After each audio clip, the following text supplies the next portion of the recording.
Hey guys, today's video is all about how you can stop your dog following you around the house. Okay, so following us around the house can sometimes just be pure innocence, okay? They just want to know what we're up to, and there's nothing wrong with that. And then there's some dogs that follow us around the house in complete panic that we're going to leave them at any minute in time. Okay, so this one is more for them in teaching them that they don't need to panic when we're about to move away from them. Okay, they can remain relaxed and they can remain settled, and we'll be back in a minute. So we're going to start this with our dogs in a nice little settle, okay? So you can be in any room of the house, anywhere you fancy, doing whatever you fancy. We're just going to have our dogs in a nice little settle on their beds. Okay, and then what we're going to do is we're going to give them a cue word. A word that means I'm just popping out, I'll be back in a minute, okay? For me, that's wait there. You can have I'll be back, see you in a minute, anything you fancy. Okay, what we're going to do is we're going to give them the cue word. We're going to literally take a little step away from them, and then we're going to come back to them, reward them, wait for them to remain settled, and then do it again. Okay, we're just going to put this on repeat, moving in different directions. As they get more comfortable with this, we're going to start to increase those steps that we move away from them. Okay, so if your dog, for instance, panics the minute you do that, so if he jumped off the bed there when I did that, that's going to be my movement. I'm just going to go, can I just do that? Okay, if they're quite happy with that, you're going to take a whole step and then back again. If they're quite happy with the whole step, you can see if you can take two, okay? And then we come back to them. And then gradually increasing those steps little bit by little bit.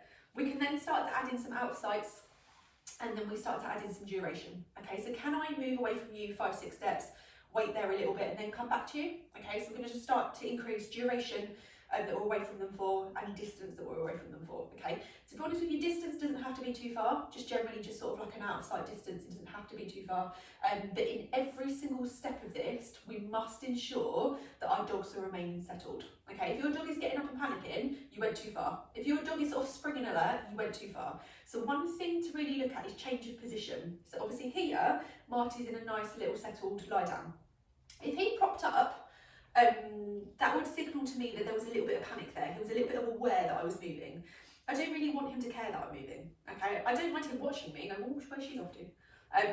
But I don't really want him to panic, okay? So if you see any quick stiffness or change in position, that can sometimes suggest that they've had a little panic, okay? So we just want them to remain where they are. Okay, so what we're going to do is we've got a dog that's nice and settled on their bed. I'm going to give them the cue word, and I'm going to start to move away from them, and I'm going to come back to them once I've done my little move. Okay, so I'm just going to go right there. I'm going to move away, and then I'm going to come back to them, and then I'm just going to reward them very nice and quietly and calmly down to their side. Okay, I'm not going to make this a big celebration. Good boy, well done, excellent, great. Okay, this is not the time for big celebration. Okay, this is the time for nice, calm, quiet movements. Okay, I'm going to go away there. I'm going to move away. I'm going to come back to him, and I'm just going to reward him down there. Okay, wait there. I'm going to move away from him. I'm going to come back to him. I'm going to reward him calmly, and I'm going to come and stand next to him. Okay, notice this is not a stay. Okay, what I don't want to be doing is going stay. Okay, moving away so many steps and coming back again. Okay, what we want this to be is nice and fluid. And just sort of us moving around the dog. Okay, I don't want it to be wait, military arch steps so many far and then come back in again. I want it to be nice and fluid, nice and calm, just so we can keep that relaxed feeling going on. Right there.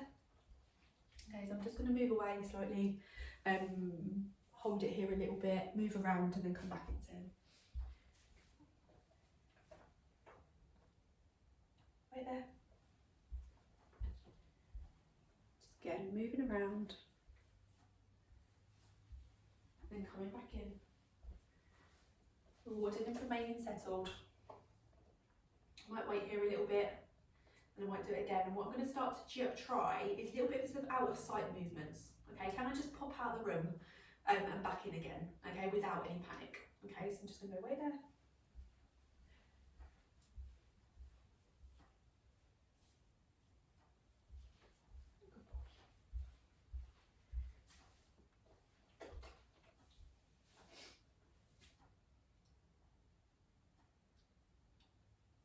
I don't want this to become too much of a stay exercise, so I don't want him too focused on me or the food.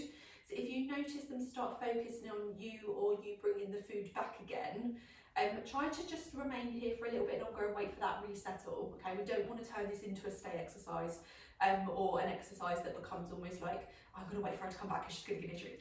Okay, I just want it to be nice and calm and relaxed movements. Wait there.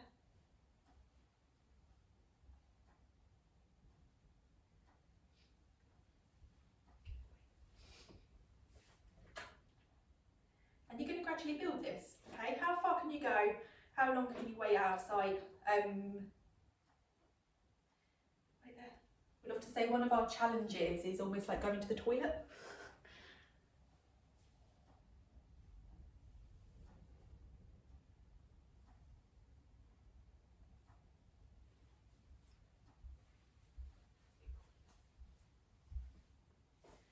Okay, so you're just going to practice this lots, just calmly moving away from them, calmly coming back in, calmly rewarding, calmly moving away. Just so we can start to teach our dogs that you don't need to panic as I move away from you. Okay, you're absolutely fine, I'll be back in a minute. What we can then start to practice is this from different positions. Okay, so me sitting down on the sofa, if I want to get up and go to the toilet, I don't want to have a dog that panics and rushes with me. Okay, I just want a dog that, oh, she'll be back in a minute. Okay, so you're going to try and do this from a sitting position. Okay, so sit wherever you fancy, sofa, kitchen, whichever, and we're going to do exactly the same rules. Okay, so I'm going to ask him to wait there, I'm going to get up, I'm going to move a little bit, I'm going to sit back down, I'm going to reward him. Okay, so he just starts to go, oh, do you know what? I don't have to worry about her standing up, it's not a problem. Okay, wait there.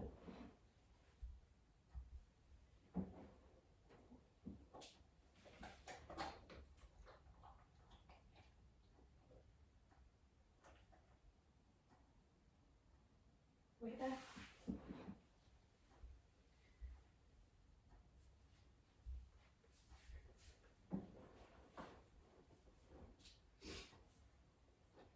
Okay, and again, we put it on repeat. We see how far we can go, how much duration we can hold, but again, remaining and making sure that every single step we do, the dog is remaining calm. Okay, so if your dog is panicking, you've gone too far, dial it back, do that stage for a lot longer. Okay, so I'm progressing this quite quickly for you just for video purposes, but you may just stand up and sit down for 30 repetitions in a row. Okay, if you've got a dog that is panicking. Okay, so just take your time with it, try not to rush through the steps. Stick on a step until your dog is going, do you know what? I don't care about that anymore. I don't mind that you've stood up and sat down, that's not bothering me. Okay, then move to your next step. But until you've got that's not bothering me, try and stay on that step. So as I said, you might stand up and sit down 20 times before you can take a step. So try not to just keep making them panic, okay? Wait there.